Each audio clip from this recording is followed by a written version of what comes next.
Bonjour à tous et bienvenue sur Sensation. Aujourd'hui, je reçois Louis-Jean Marchina, vice-président du comité de jumelage Borna-Étampes, et Christian Perron, vice-président du comité de jumelage Borna-Étampes en charge des associations sportives. Bonjour. Bonjour. Bonjour. Alors en mai 2000, la ville d'Étampes et la ville de Borna en Allemagne signent le jumelage des deux villes. Comment est née cette initiative et comment se passe un jumelage entre deux villes ? Eh bien, l'initiative est née a démarré en 1995 à l'occasion d'un changement d'orientation, on va dire, de la ville. Il y a eu une équipe qui était beaucoup plus ouverte vers l'Europe et la présidente fondatrice, Madame Michaud, puis Philippe Dujourquois, qui est encore président, ont recherché une ville allemande avec qui jumeler, parce qu'on partait du principe que malgré tout, l'amitié franco-allemande était à la base de la construction européenne. Et ça, je crois que c'est fondamental. Beaucoup de villes ouest allemandes, car on était quand même encore pas très loin de la chute du mur, beaucoup de villes ouest allemandes avaient déjà trouvé des partenaires français. Donc notre ami Philippe s'est tourné vers l'Allemagne de l'Est et nous avons trouvé cette ville en Saxe, pas très loin de Leipzig, qui est une très jolie ville, et de Dresde, et qui faisait 10 000 habitants, alors qu'Étampes à l'époque devait en faire 18 000. Donc c'était des villes tout à fait comparables. Voilà comment ça a commencé, avec signature de protocole entre le maire de Borna et la ville d'Étampes à ce moment-là. Et qu'est-ce qui vous a charmé et qu'est-ce qui continue justement à vous charmer dans la ville de Borna ? Eh bien, c'est que c'est une ville un peu comme Étampes, c'est une ville de taille petite à moyenne, comme nous. Étampes est une ville moyenne, avec des gens qui se connaissent, avec un centre-ville sympathique, avec des bâtiments assez sympas au niveau historique, notamment l'hôtel. C'est pas très gai, où se sont rencontrés les trois souverains qui allaient battre Napoléon le lendemain à une grande bataille des nations, à côté de Leipzig. C'est une ville avec des gens sympathiques, voilà. Et ce qui était intéressant aussi à l'époque pour nous, c'est que c'était quand même également un contact au niveau historique avec une ville qui sortait de l'Allemagne de l'Est quand même, et qui était, on a vu la différence au fur et à mesure des années, qui était très très marquée au niveau couleur grisâtre, au niveau...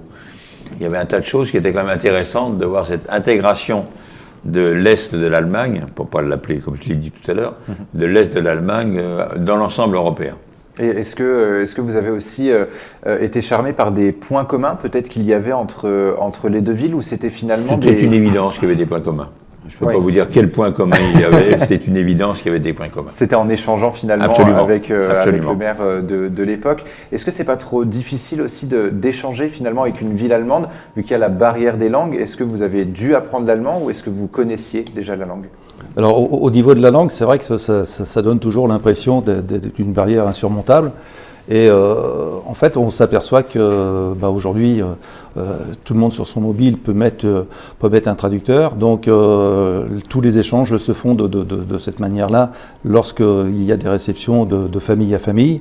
Et bien sûr, sinon au niveau du comité en lui-même, il y a quand même 4 personnes qui parlent couramment l'allemand, et notamment avec 2 anciens professeurs d'allemand. Voilà. Et les objectifs du jumelage sont entre autres la découverte et le partage entre les deux villes. Est-ce que vous définissez des objectifs plus profonds avec la ville de Borna? Est-ce que vous avez des événements en commun, par exemple? Alors, je dirais qu'à l'origine, c'était mieux se connaître les villes et les gens. Et puis, progressivement, et ça je crois que c'est quand même important, et on ne doit pas être les seuls à le reconnaître, les fondateurs ont un peu vieilli. Les habitués des voyages, on a pris tout de suite l'habitude de faire un voyage tous les 2 ans chez l'autre. Et puis, au fur et à mesure des années, parce que 20 ans, ça compte, il est arrivé que le nombre des anciens, des habitués, commençait à diminuer un peu. Et à ce moment-là, notamment grâce à Christian, nous sommes tournés vers une volonté de faire se rencontrer les associations. À l'origine, il y a eu d'assez grands succès avec les pompiers de Borna et d'Étampes. Et puis, vous savez comment sont les associations, il y a des moments où ça marche bien, puis des moments où ça marche moins bien. Donc, pour l'instant, on serait plutôt dans une phase de redémarrage. Et à ce moment-là est arrivé Christian avec l'activité football. Alors, avant de parler justement de l'activité football, les deux comités du jumelage se rencontrent régulièrement afin d'organiser plusieurs rencontres. C'est un petit peu plus compliqué avec la crise sanitaire. Pour le moment, vous n'organisez pas d'échanges scolaires entre les deux villes. Est-ce que vous souhaitez justement développer ces échanges scolaires? C'est également une extension. Le fait que les simples particuliers, il y a peut-être moins d'attrait. Nous avons des contacts avec des communes voisines comme Étréchy ou autres. Il y a peut-être moins d'attrait dans les voyages chez des pays voisins. Les gens voyagent beaucoup plus qu'en 2000, pourtant ce n'était pas l'Antiquité.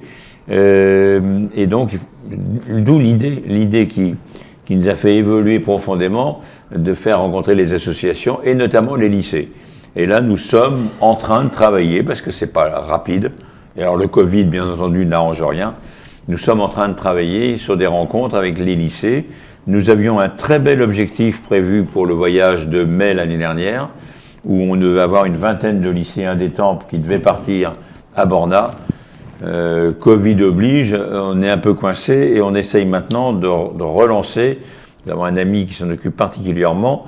Nous essayons maintenant de relancer une activité sur Internet qui permettrait de faire communiquer les classes, une classe Borna, une classe Étampes, ensemble, et qui s'appelle, avec un magnifique mot franco-allemand, e-twinning, c'est-à-dire le jumelage en anglais. Ah, c'est pas mal du tout. Les équipes de football des deux villes se rencontrent régulièrement dans le cadre de tournois annuels. On en parlait un petit peu il y a un instant. Comment est-ce que vous organisez justement ces rencontres? Alors toutes les rencontres, tout d'abord, on est tout de suite associés et on est adhérent complet du comité de jumelage. Donc moi j'avais aussi comme fonction certaines fonctions au sein du Football Club d'Étampes, donc c'était un petit peu plus facile à cette époque-là parce que j'avais la double casquette. Et donc on collait carrément au programme du comité de jumelage, c'est-à-dire que le comité de jumelage établissait certaines visites. Alors c'était soit le comité allemand lorsqu'on se déplaçait ou le comité français lorsqu'on recevait nos hôtes allemands. Et à l'intérieur de ce programme, on gardait une journée complète pour faire une journée sportive. Voilà. Donc dans cette journée sportive, eh bien, on organisait un mini-tournoi avec les équipes de la même catégorie d'âge étampoises. Et puis on essayait de faire venir parfois des clubs partenaires ou des clubs amis, notamment Sacla Méréville, ayant participé à une de ces manifestations. Et est-ce que le rapport au sport est différent ou en quelques points, en tout cas différent de l'Allemagne par exemple par rapport à la France?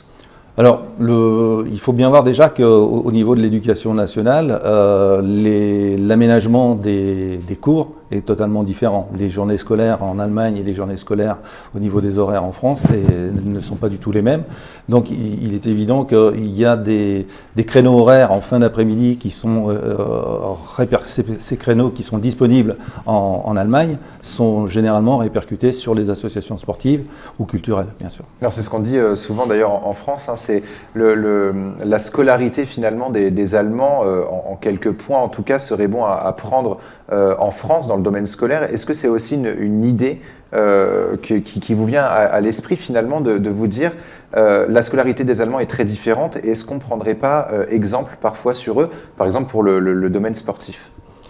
C'est une question embarrassante, je dirais, parce que là, je pense que ce point-là a déjà été vu et certainement a déjà été abordé à un niveau beaucoup plus haut au niveau de l'État. Maintenant, changer et adapter et penser que peut-être que l'Allemagne, son programme est nettement meilleur que le nôtre. Je n'ai pas toutes les billes pour vous répondre à ce niveau-là, mais c'est une question un peu embarrassante. Et vous avez également tissé des liens avec la ville de Borna dans le domaine de la culture. Est-ce que la culture permet également de connaître et de découvrir l'autre? Exactement, nous avons tissé des liens au niveau musical, danse auparavant, musical, et il devait y avoir une forte délégation de l'école de musique et de danse d'Étampes Méréville qui devait partir, je parle malheureusement beaucoup à l'imparfait, qui devait partir en mai l'année dernière.